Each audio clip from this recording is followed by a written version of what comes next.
प्रिय भाई बहनों, आज का यह वीडियो कक्षा नवम इतिहास विषय के अंतर्गत पाठ 3 आधुनिक विश्व में चरवाहे नामक पाठ का तीसरा भाग है। इसमें आज आप सभी पठारी, मैदानी और रेगिस्तानी चरवाहों के बारे में अध्ययन कर रहे हैं। इसके पूर्व जैसा कि आप लोगों को बताया गया कि पहाड़ी चरवाहे आपने पढ़ा, उसमें गुज्जर, बकरवाल, गद्दी, भोटिया, शेरपा और किन्नौरी चरवाहों के बारे में अध्ययन किया। जो आपके पाठ्यक्रम में कक्षा 9 के पाठ्यक्रम में वो 2 देशों के चरवाहों के बारे में आपको अध्ययन करना है। पहला जो अध्ययन करना है वो भारतीय चरवाहों के बारे में, दूसरा जो अध्ययन करना है वह अफ्रीका के चरवाहों के बारे में। तो अभी हम भारतीय चरवाहों के बारे में अध्ययन कर रहे हैं, जिसमें आपको पढ़ाया जा चुका भारत में पहाड़ी चरवाहे पाए जाते हैं, पठारी चरवाहे पाए जाते हैं, मैदानी चरवाहे पाए जाते हैं और रेगिस्तानी चरवाहे पाए जाते हैं। यानी पहाड़ों पर रहने वाले जो चरवाहे हैं पहाड़ी चरवाहे, पठारों पर जो निवास करने वाले चरवाहे हैं पठारी चरवाहे, और मैदानों में जो निवास करने वाले चरवाहे हैं मैदानी चरवाहे, और रेगिस्तान अर्थात मरुस्थल में जो चरवाहे निवास करते हैं वो उन्हें रेगिस्तानी चरवाहे कहते हैं। तो हमने पहाड़ी चरवाहों के बारे में अध्ययन किया।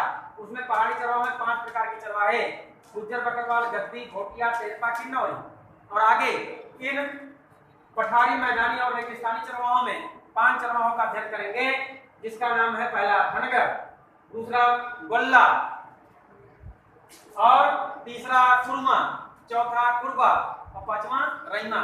और मालूम ये रेगिस्तान में पाए जाते हैं। और एक चरवाहा और है आपका जिसको पढ़ना है बंजारा। क्या पढ़ना है? बंजारा। ये बंजारा जो चरवाहा है ये अपने मैदानी भागों में उत्तर प्रदेश में पाया जाता है। लेकिन अभी हमने कल जो आपको लेख भेजा है वो इसका भेजा है धनगर का। तो धनगर का मैंने लेख भेजा है, इसलिए मैं धनगर आज आपको पढ़ाता हूँ। इसका लेख मैंने भेज दिया है, उसको अपनी कॉपी में आप नोट्स कर लीजिएगा, नोट्स बना लीजिएगा।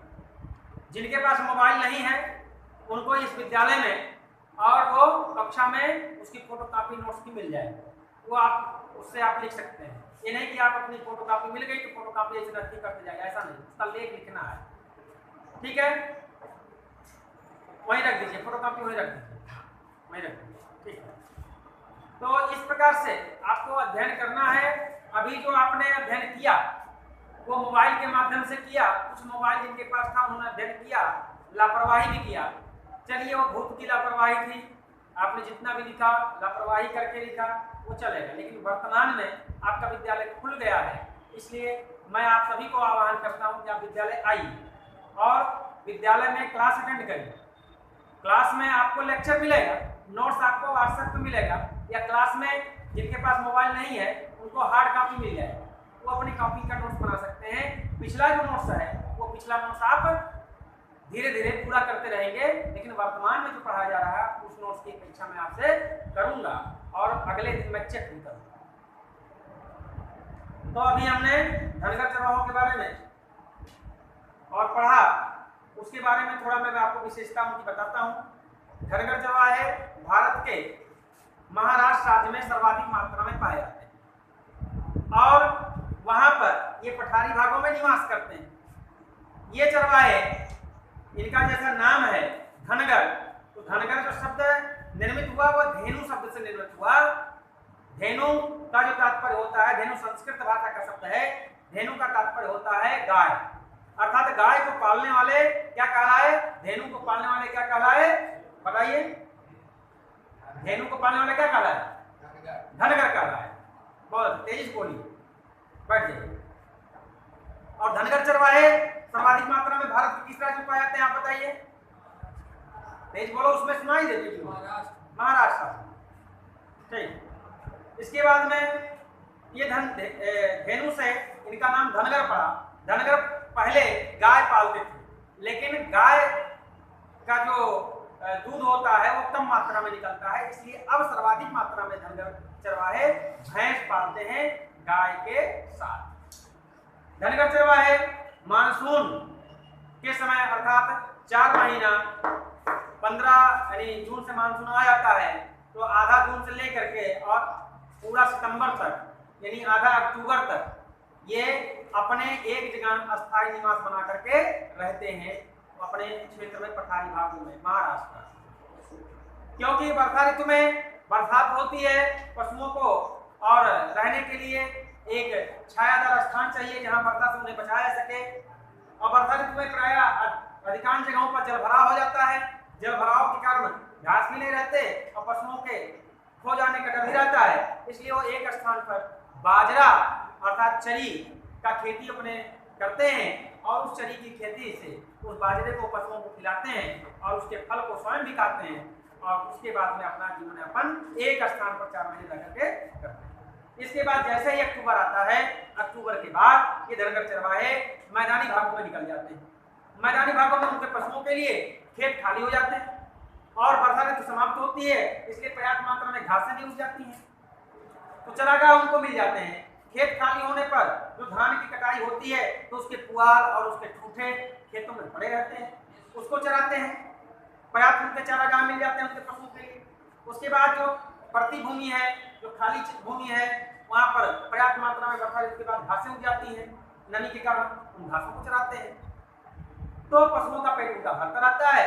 और ये बाकी जब गेहूं की बुआई होती है, गेहूं की बुआई के बाद, गेहूं की कटाई के बाद उनके भी डंठल अपने पशुओं को चराते हैं, उनके भी ठोके चराते हैं और वर्षा ऋतु आने तक ये मैदानी क्षेत्रों में ही अपने पशुओं को चराते हैं।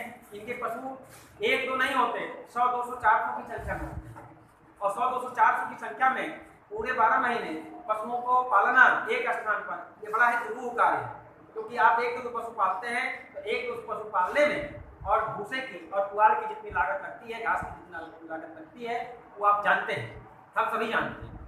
तो इसलिए चरागाह की आवश्यकता होती है, तो इसलिए घुमक्कड़ी जीवन व्यतीत करते हैं। घुमक्कड़ी जीवन अपने पशुओं के काम में व्यतीत करते हैं।